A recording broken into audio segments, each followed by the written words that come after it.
À tout seigneur, tout honneur, de retour, n'est-ce pas, dans ce prestigieux palace, nous accueillons donc l'homme de l'information. Ah oui, c'est l'instant de la revue des unes. Nous la présenterons donc avec celui qu'on appelle Jordan Djoussi Fomekon, à qui nous adressons un bonjour très spécial ce matin. Bonjour à toi, Jordan. Merci, bonjour à vous. Martin Lutepi, bonne année à vous. Bonjour, Carnel Nguepi. Bonjour à tous les téléspectateurs d'Horizon Matin que je retrouve avec beaucoup de plaisir en cette année 2025. Alors, c'est quoi les grandes unes ce matin? Oui, on va aller au pas de course et très rapidement ce matin. On va commencer avec cette actualité qui fait quasiment le tour de la toile au Cameroun depuis plusieurs jours. Le clergé camerounais qui semble être vent debout contre la candidature, une probable candidature de Paul Biya à la tête du Cameroun dans le cadre de la présidentielle prévue en ce mois d'octobre. Nous sommes en 2025, une année électorale dans notre pays, et le journal Mutation en parle ce lundi 6 janvier 2025 avec un titre particulier ce matin. Présidentielle 2025, alerte surchauffe, s'exclame le tabloïd que dirige Georges Alombo Yomo. Plus qu'une éventualité, la candidature du chef de l'État à la prochaine élection esquissée dans son message à la nation le 31 décembre 2024 suscite des réactions enflammées sur les réseaux sociaux et particulièrement au sein du clergé catholique. L'éditorial de Mutation est à retrouver dans les colonnes de ce tableau et de ce matin, à retrouver évidemment dans les kiosques en journaux en petite une. Le journal fait un arrêt sur le mobile money avec les retraits et les transferts désormais plus chers en application de la loi des finances 2025. Les opérateurs de téléphonie mobile au Cameroun ont décidé d'augmenter les tarifs concernant les transferts et les retraits. Les Camerounais s'expriment dans les colonnes du journal Mutation, édition de ce matin. On revient avec l'actualité autour du chef de l'État Paul Biya sans détour. En parle ce matin, diatribe des évêques contre le régime. Monseigneur Yaouda Orgo, sur les traces de Monseigneur Ndormo, a décidé d'insister ce matin. Le journal sans détour. L'Indépendant revient également sur cette actualité. Église catholique et pouvoir, le ras-de-bol, les différentes sorties des évêques de Douala, Yaoundé, Yagoua et Ngaoundéré n'en finissent pas d'alimenter la controverse sur l'éventualité d'une candidature de Paul Biya à la présidentielle de 2025, insiste le journal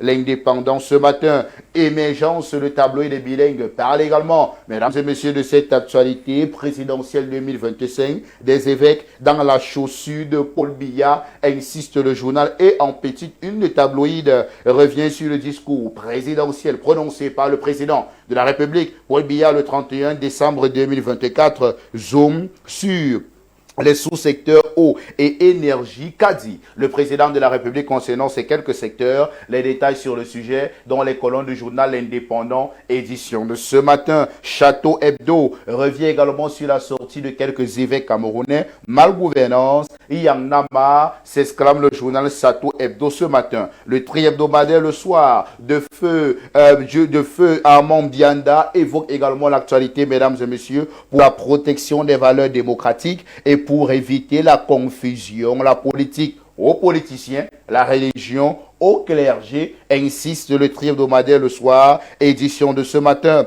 À travers des propos virulents tenus sur une chaîne de télévision, Monseigneur Barthélemy Yandou Ayongo, évêque de Yagoua, a abordé les questions politiques sensibles, une prise de position qui suscite des interrogations sur le rôle des responsables religieux dans le débat politique. Selon la constitution camerounaise, le pays est un État où les institutions religieuses sont appelées à rester neutres face aux questions politiques. Cette affaire relance le débat sur la nécessité que pour les institutions religieuses de rester dans leur rôle. Le journal Le Soir, les précisions en page 3, édition de ce matin. La nouvelle expression est aussi, mesdames et messieurs, dans les kiosques à journaux et parle de cette actualité ce lundi 6 janvier 2025, assassinat de Monseigneur Bala, la dernière grosse frustration de l'Église catholique. Dans l'interview que que Monseigneur Samuel Klida a accordé à RFI, dont les relais vont comme une traînée de poudre. L'archevêque métropolitain de Douala est revenu avec tristesse sur la mort de l'évêque de Bafia, dont le corps avait été retrouvé dans l'eau, entre guillemets, dans la Sanaga le 30 mai 2017. Une mort mystérieuse de plus dans le clergé catholique au Cameroun et qui a contribué à détériorer profondément les relations entre Rome et Yaoundé, insiste ce matin la nouvelle expression qui revient sur l'actualité ce matin. Une autre publication revient aussi, mesdames et messieurs, sur les déclarations des prêtres catholiques, mais cette fois-ci une sorte de réponse qu'ont eu à adresser certains journaux camerounais à ces quelques prêtres-là. On va commencer avec le journal Réalité Plus de Paul Gouaré Kenzi, avec le ton habituel, évidemment. Mesdames et messieurs, Monseigneur Kleda, votre bavardage et calomnie contre Paul Biya sont inutiles, insiste Réalité Plus ce matin. Le pape François vous a grondé récemment et attend toujours les noms des 3 évêques auxiliaires de Douala pour attaquer le président Paul Biya. Vous êtes fort, insiste Réalité Plus. Le flambeau de son côté donne la parole à Grégoire Ouna, ministre du Travail et de la Sécurité sociale, par ailleurs secrétaire général des performances de certaines autorités camerounaises et certains ministres qui se sont illustrés en 2024, les meilleurs performeurs du gouvernement reconnus par Paul Biya. Il y a, mesdames et messieurs, sur la publication de ce tabloïd de ce matin, le ministre des Transports, Jean-Ernest Masséna Bibé, Gaston Eloué Somba, Emmanuel Nganou Djomessi, Frou, Kalestrous Vientui et Blaise Moussa, qui n'est autre que le directeur général de la Camwater. Quels sont les critères qui ont milité pour la publication de ce classement? Les précisions sur le sujet dans les colonnes du journal AB News, édition de ce matin. Au pas de course, on va évoluer très rapidement, mesdames et messieurs, avec cette revue de presse. Le journal L'économie de Thierry Ekouti revient en grande une sur les quelques problèmes auxquels les Camerounais feront face en cette année particulière 2025. Inflation, approvisionnement en eau, accès à l'électricité, élections présidentielles. À quoi s'attendre? Un focus est réalisé par le journal L'économie sur les attentes des Camerounais par rapport à 2025. Et il y aura évidemment, mesdames et messieurs, la présidentielle censée se tenir au mois d'octobre prochain. Le journal Cameroun Tribune en parle ce matin. Inscription sur les listes électorales. Le temps est compté. Elections Cameroun lance officiellement ce lundi en Bankomo les opérations annuelles de révision du fichier électoral. Et en raison du calendrier politique de l'année, les électeurs potentiels ont intérêt à se dépêcher car les inscriptions s'arrêteront immédiatement dès la convocation du corps électoral, insiste le journal Cameroun Tribune, édition de ce matin. Toujours au chapitre d'élection, il y a un Camerounais qui est porté disparu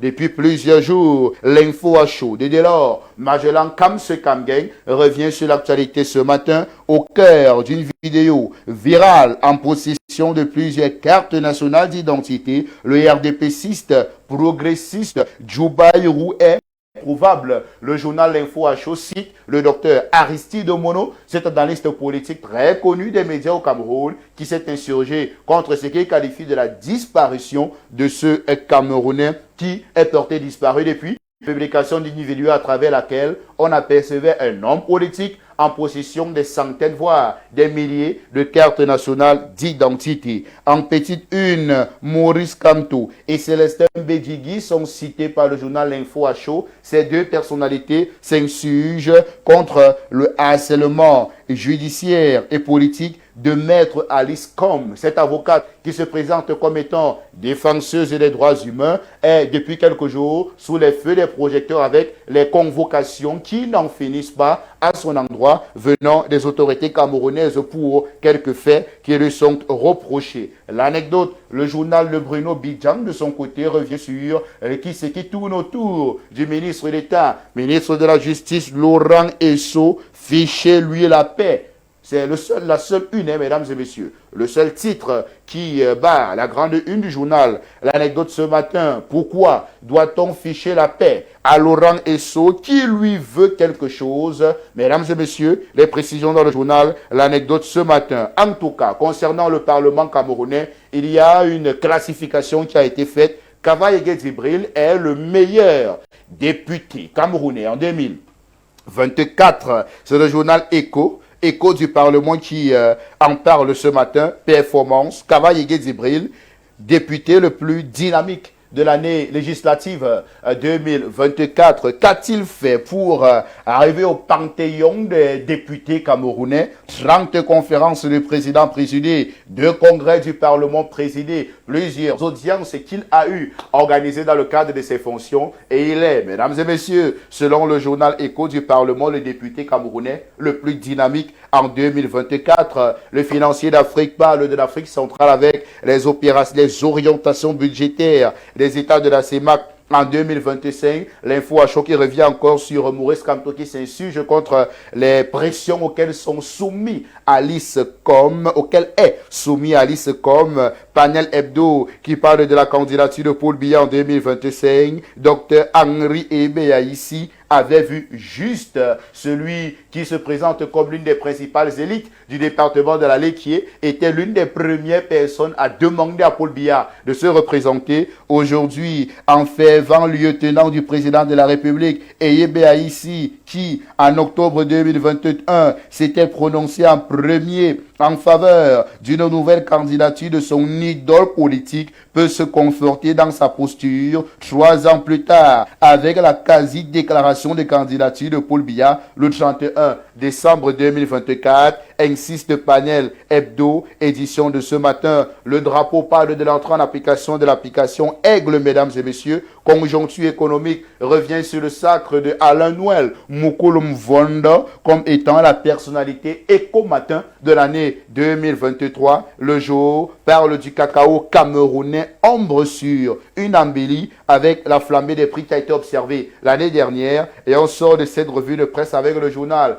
Confidentiel qui, en grande une, parle du complexe sidérurgique de Kribi dans le département de l'Océan, région du sud du Cameroun. S'est lancé. Le premier ministre chef du gouvernement a récemment posé la première pierre de la construction de cette infrastructure importante qui permettra au Cameroun de transformer une bonne partie de ses matières premières et surtout octroyer de l'emploi à de nombreux Camerounais. C'est avec cette information, mesdames et messieurs, qu'on met un terme à la revue de presse édition de ce 6 janvier 2025, la première de cette année politique au Cameroun, en vous remerciant de l'avoir suivi dans le cadre de cette revue de presse, mesdames et messieurs.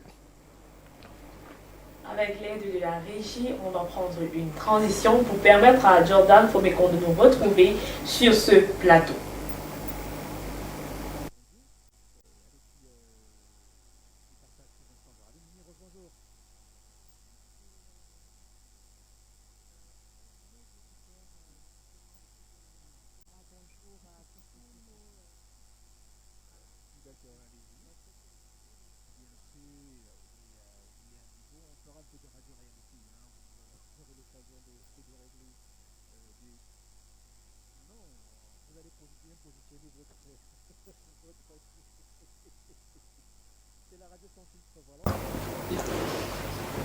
Alors de retour, n'est-ce pas, sur ce plateau, en compagnie de Monsieur l'Info, hein, voilà le petit slogan que nous l'avons donné. On va faire le gros des unes ce matin.